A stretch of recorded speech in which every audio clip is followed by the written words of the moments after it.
아버지 하나님, 우리 귀하신 성경교사님들 세워주시고 종들에게 말씀을 사모하는 영적 소원을 불어주심을 감사합니다. 주님, 저희들이 지금 이 자리에 모여사오니 주의 성령님께서 성경 말씀을 저희에게 확신시켜 주시고 또 성경 말씀에 대한 열망을 더 부어주시고 그래서 이 확신한 것을 우리 삶에서 또 경험하고 누릴 수 있도록 또 말씀을 경험할 수 있도록 또 축복하여 주시옵소서. 이 시간 주님께 부탁드리며 예수님 이름으로 기도합니다. 아멘. 2025년 6월 1일 미래로 교회 목장 성경 교사반입니다.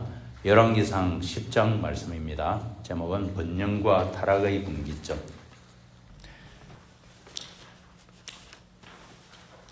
자, 이 페이지에 서바 여왕이 솔로몬을 방문합니다. 솔로몬의 명성이 사방으로 퍼졌고 사람들은 그를 만나고 싶어 했고요. 서바는 예루살렘에서 2000km 정도 떨어진 예멘이라고 추정하고 있습니다. 그녀는 솔로몬 명성을 듣고 찾아왔고 어려운 문제로 시험하려 했고 또 방문 기간 동안 서바 여왕은 크게 감동을 하였다. 이렇게 되어 있습니다. 3절에 보면 여왕이 묻는 온갖 물음에 척척 대답하였다. 솔로몬이 몰라서 버벅된 것은 하나도 없었더라. 척척 박사입니다. 우리는 지금 의문점이 있으면 어디에 묻습니까? 하나님께서는 우리에게 성경 말씀을 통해서 성령으로 계시를 주셨기 때문에 우리는 그래서 성경을 봅니다. 또 성경 공부를 하고 이것을 읽고 공부하는 동안에 성령께서 확신을 주십니다. 자, 4번에 보시면 솔로몬이 지혜가 정말 충만하다 확신을 했고 그리고 와서 또 보았습니다. 솔로몬이 움직이는 모든 동선, 지은 모든 건물을 보니 한마디로 금이 철철 흘러 넘치더라. 뿐만 아니라 지혜도 철철 흘러 넘치더라. 아, 소문이 진실이구나. 두 번째 박스 보시면 여왕의 고백이 나오죠. 그 소문을 들었습니다. 그런데 와서 보니 7절에 소문보다 훨씬 더 뛰어납니다. 보통 우리는 소문 듣고 왔는데 좀 거품이 많군요. 보통 이게 일반적이죠. 맛집이라고 소문이 나서 왔는데 2% 부족합니다. 그런데 서바 여왕은 소문은 지금까지 내가 들은 것보다 반도 안 되는군요. 처음에 들었을 때는 안 믿었다고 했습니다. 서바 여왕이. 나중에는 점점 궁금증이 생겨서 왔습니다. 서바 여왕이 많은 말을 하는데 서바 여왕의 말 중에 한 단어를 꽂으라면 지혜입니다. 지혜를 사모하는 여왕이다. 서바 여왕은 4절에 솔로몬의 지혜를 확인했다. 6절에 지혜에 관한 소문을 들었다. 8절에 지혜를 배우는 임금님의 신하들, 내가 들은 소문보다 지혜가 훨씬 더 많다. 아주 지혜를 사모하는 사람이다. 그리고 8절을 보면 서바 여왕이 너무나 부러워한다는 것을 알 수 있습니다. 이 솔로몬 왕국 그리고 그 신하들, 나도 여기 살고 싶다 말은 안 하지만 이런 고백인 것 같아요. 이곳에 살고 싶다. 마태복음에 보면 예수님은 솔로몬 왕을 이야기하죠. 솔로몬의 지혜를 들으려고 심판대에 남방 여왕이 왔는데 솔로몬보다 더 큰 이가 여기 예수님이다 하고 이 이야기를 바리새인들에게 지금 이야기하고 있습니다. 예수님이 이 말씀을 한 이유는 그 당시 유대인들이 바리새인들이 표징을 보여주소서, 표적을 보여주면 우리가 믿겠습니다 했을 때 예수님은 이 말씀을 했습니다. 서바 여왕은 그 지혜의 말을 들으려고 2000km나 떨어진 곳에서 이렇게 왔는데 어찌 너희들은 너희 눈앞에서 지혜 그 자체를 보고도 믿지 않느냐. 지금 이 말씀을 하시는 거죠. 그래서 표적을 보려고 하기보다 말씀을 듣고 믿으세요. 지금 이 말씀을 하고 있습니다. 골로새서 2장 3절에 이 말씀이 있습니다. 그리스도 안에는 지혜와 지식의 모든 보화가 들어 있습니다. 그래서 오늘 솔로몬은 예수님의 모형입니다. 나중에는 망했지만 지금 망하기 전이죠. 솔로몬은 예수님의 모형으로 나와 있습니다. 그래서 세 번째 박스에 보시면 서버 여왕이 솔로몬에게 선물을 주었습니다. 금 120달란트, 이거는 4톤이라고. 4톤을 주고, 그리고 11절에 보면은 백단목 보석, 이것이 오빌에서부터, 오빌은 인도라고 추정하죠. 와서 이것으로 악기라든지 가구를 만들었다. 여기서 나온 가구 이름은 오빌산 수입 가구. 이때가 아마 수입 가구가 처음 나오지 않았나 봅니다. 그래서 돌아갔습니다. 서버 여왕이 등장한 것이 솔로몬의 최절정기. 그리고 다음 장은 어찌 됩니까? 11장. 딱 한 장에 솔로몬이 급전직하로 망하는 장면이 나와 있죠. 자, 3페이지 보시면 솔로몬이 금을 아주 사랑했다는 것을 기록을 하고 있습니다.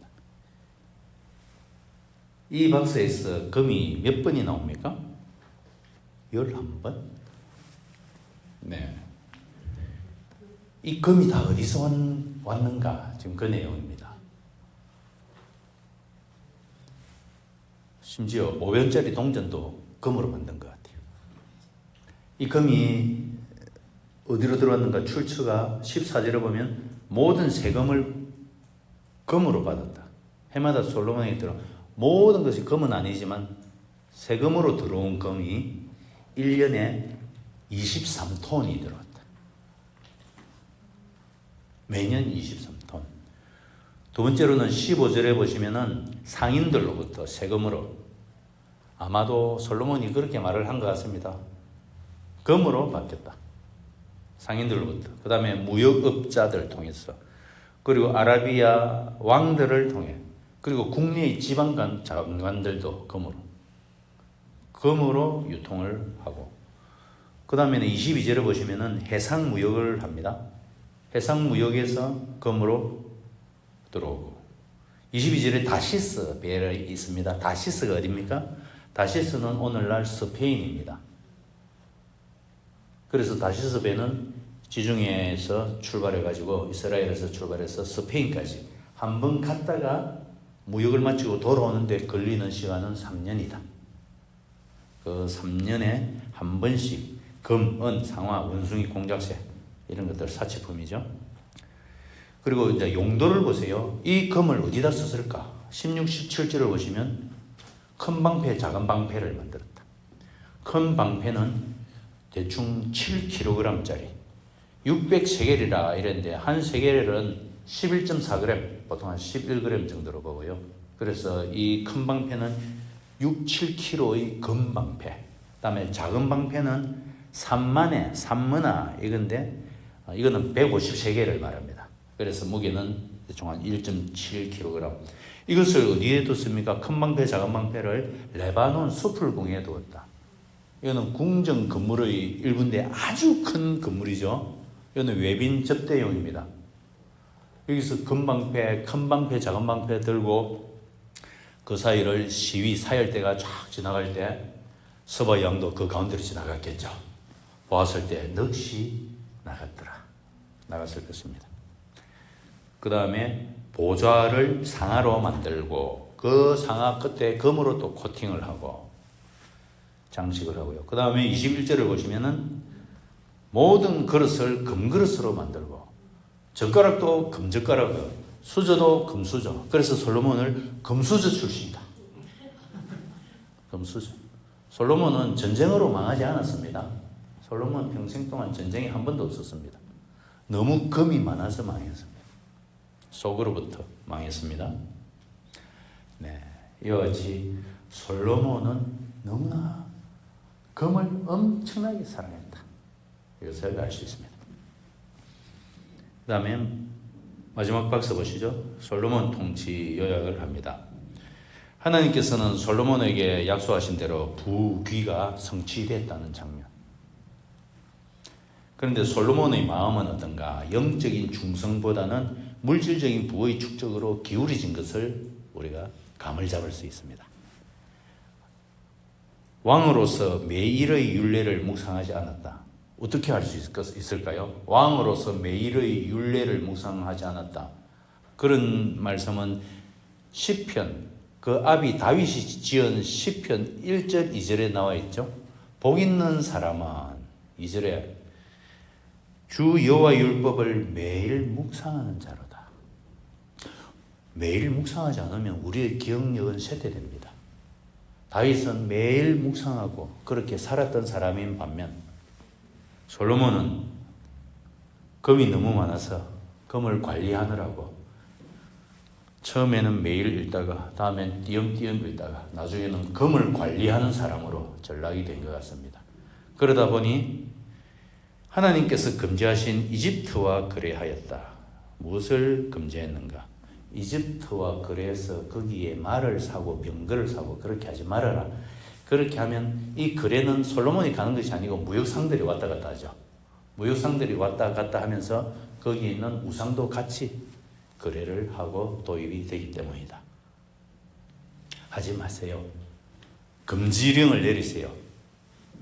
금지령을 안 내렸습니다.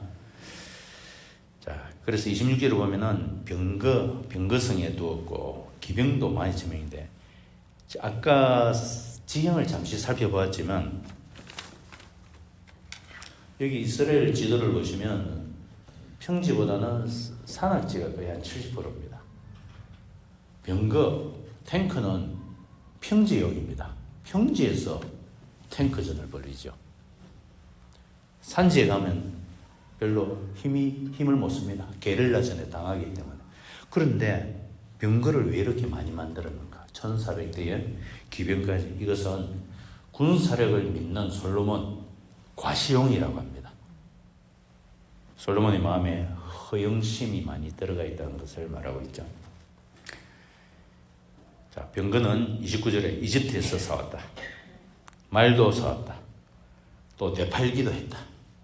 정말 장사 잘합니다. 이래서 매년 금이 쌓이고 쌓여간더라. 이래 되어 있고요. 셰펠러 평지대 설명은 한번 읽어보시면 되겠습니다. 계단을 보시겠습니다.